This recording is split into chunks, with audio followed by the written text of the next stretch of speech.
Assalamualaikum warahmatullahi wabarakatuh. Waalaikumsalam warahmatullahi wabarakatuh. Alhamdulillahirabbil alamin. Nabiyina nasta'in wa ala muriddin. Wassalatu wassalamu ala asrafil anbiya'i wal mursalin wa ala alihi wa sahbihi ajma'in. Amma ba'd.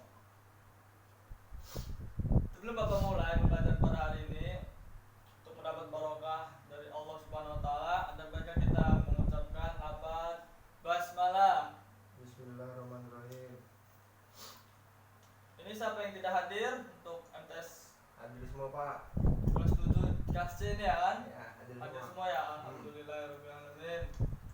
Pada pembelajaran kali ini Bapak akan membahas tentang pemikiran pendidikan Islam pada masa Khulafaur Rasyidin, masa Khalifah Abu Bakar As-Siddiq.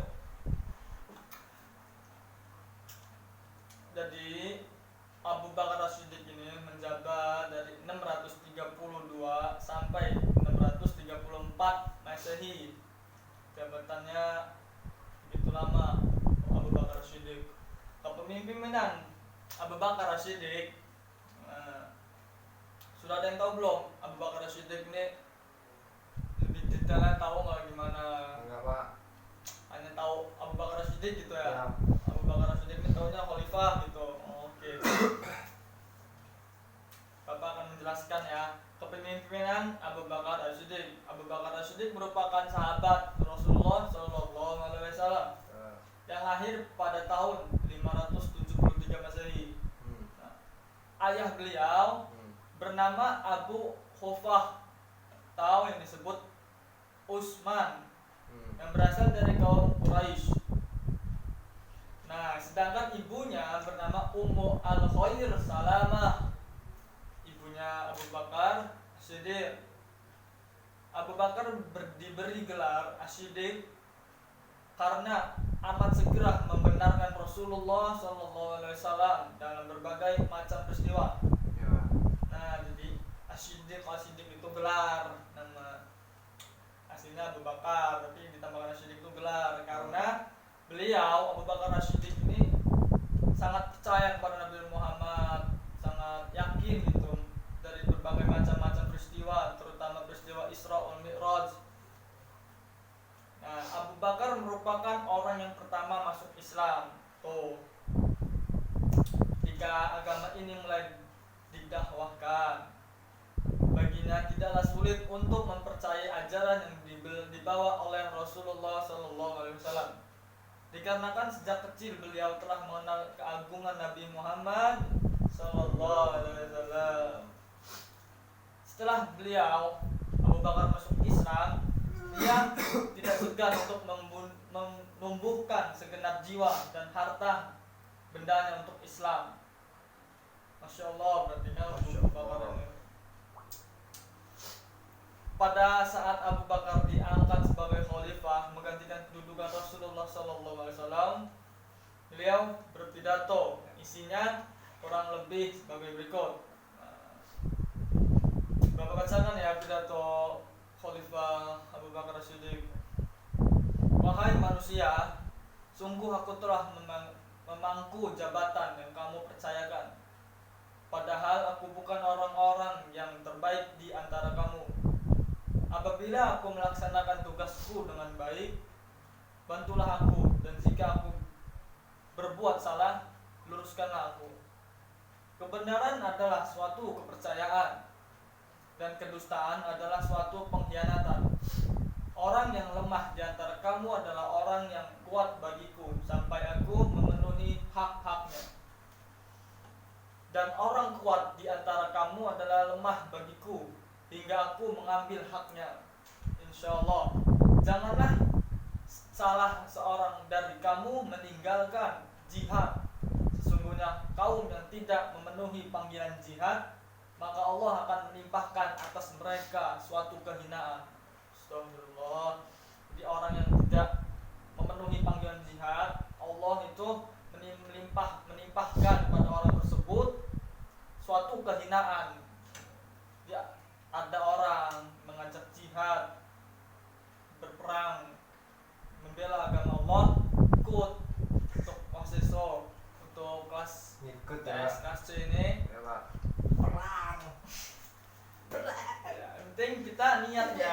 hati itu membela agama Allah. Saya kok Selain dari bom itu, bunuh diri, Pak. mending Jihad. jangan. Jangan, nggak boleh, Pak. Jangan, kalau ini jihad ini Hmm. harus membela agama Allah. Bom bunuh diri, Pak. Nggak boleh harusnya seperti itu. Itu sudah tidak terima bumi kalau orang yang bunuh diri. Nah, lanjutkan lagi ya jatuhnya. Patuhlah kepadaku selama aku taat pada Allah dan Rasulnya. Jika aku tidak mentaati Allah dan Rasulnya, sekali-kali janganlah kamu menaatiku. Dirikanlah sholat, semoga Allah merahmatimu. Nah, pidatonya Abu Bakar As-Siddiq, dirikanlah sholat, yang mana sholatnya wajib. Untuk kelas ini siapa yang tidak pernah sholatnya ada nih? Pasti ada nih. Ya kelas C ya. Kalau semua, Pak. Alhamdulillah kalau sholat semua. Tahanin ibadah kalian jangan sampai bolong-bolong.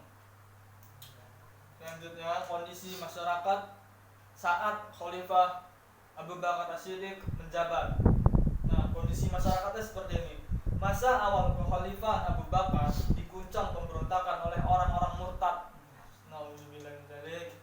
Orang-orang yang mengaku sebagai nabi dan orang-orang yang enggan membayar zakat.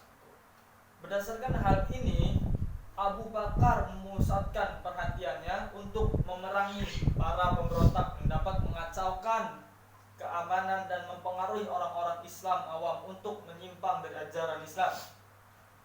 Untuk menghadapi para pemberontak, Abu Bakar bermusyawarah. Ini suatu khalifah yang sangat bijaksana dengan para sahabat dan kaum muslimin. Nah, diajak musyawarah dulu tuh.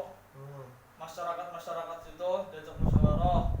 Dalam musyawarah tersebut diputuskan bahwa semua golongan yang telah menyeleweng dari kebenaran harus diperangi, sehingga mereka semua kembali kepada kebenaran.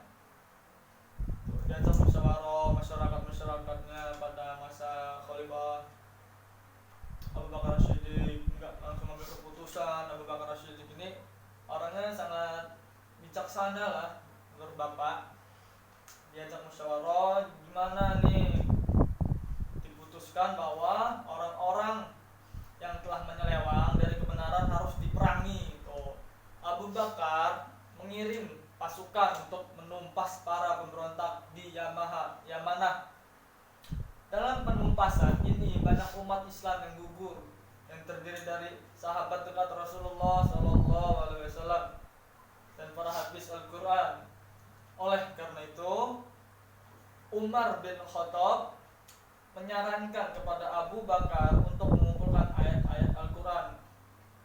Dalam merealisasikan saran tersebut, Abu Bakar mengutus Zaid bin Sabit untuk mengumpulkan ayat-ayat Al-Quran yang masih berserakan. Untuk selanjutnya itu ada sistem pendidikan era Abu Bakar As-Siddiq. Nah, untuk sistem pendidikan era Abu Bakar As-Siddiq ini sudah ada yang tahu belum? Arya paham? Tahu nggak nih tentang sistem pendidikan Abu Bakar As-Siddiq ini? Arya sudah tahu gimana sistemnya pada Khalifah?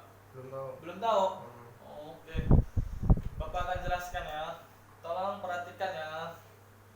Dengarkan. Semoga bermanfaat. Sistem pendidikan era Abu Bakar As-Siddiq. Pelaksanaan pendidikan Islam pada masa Khalifah Abu Bakar As-Siddiq hampir sama dengan pendidikan Islam yang dilaksanakan pada masa Rasulullah SAW. Baik dari segi materi maupun lembaga pendidikannya. Dari segi materi pendidikan Islam terdiri atas pendidikan keimanan. Yang pertama, yang kedua yaitu pendidikan akhlak. Yang kedua, yang ketiga pendidikan ibadah. Yang keempat ada pendidikan kesehatan. Ya, Pak. Jadi sistem pendidikan era Abu Bakar As-Siddiq itu ada tiga anak-anak. Coba tolong Wasiso Arya jelaskan yang Bapak sudah terangi tadi tentang sistem pendidikan era Abu Bakar As-Siddiq yang 4 tadi. Apa saja? Yuk. Nggak tahu kamu? Waduh, kamu kurang nyimak. Iya, Pak. Tolong dengerin ya. Nanti Bapak tanya lagi nih. sistem pendidikan era Abu Bakar itu As-Siddiq itu ada 4. Pendidikan keimanan, Ya. pendidikan akhlak, pendidikan ibadah, dan pendidikan kesehatan. Nah dari keempat itu paham, tahu? Paham, Pak. Ingetin ya, nanti Iya, Pak. ulangan ini keluar. Iya, Pak. Nah walaupun lembaga pendidikan pada masa Khalifah Abu Bakar masih seperti lembaga pendidikan pada masa Rasulullah Shallallahu Alaihi Wasallam, akan tetapi dari segi kuantitas maupun kualitas sudah banyak mengalami perkembangan. Nah, adapun lembaga-lembaga tersebut meliputi pertama kutab atau maktab, berasal dari kata dasar yang sama yaitu kutaba yang artinya menulis. Maka kutab atau maktab adalah tempat menulis atau tempat di mana dilangsungkannya kegiatan tulis menulis. Tempatnya orang-orang pada masa Khalifah Abu Bakar As-Siddiq ini, tempat menulisnya itu yang dinamakan kutab atau maktab. Pada mulanya pendidikan kutab berlangsung di rumah-rumah para guru. Akan tetapi setelah agama mulai berkembang secara luas, institusi kutab pun mengalami perkembangan cukup berarti, sehingga ada yang mampu menyediakan fasilitas asrama dan akomodasi bagi para muridnya. Nah, setelah dilihat perkembangan pada masa Abu Bakar As-Siddiq ini begitu luas, tempat orang-orang belajar tulis menulis pun dikembangin lagi. Yang tadinya itu hanya di rumah para guru saja, kan, tetapi setelah berkembangnya dibuatlah tempat tulis menulis yang dinamakan kutab. Selanjutnya itu ada masjid. Masjid merupakan lembaga pendidikan lanjutan setelah anak-anak tamat belajar pada kutab. Nah setelah lulus dari kutab, pendidikan selanjutnya itu masjid. Menurut As-Sama, Hasan Fahmi mengatakan bahwa kutab didirikan oleh orang-orang Arab pada masa Abu Bakar dan pusat pembelajaran pada masa itu adalah di Madinah.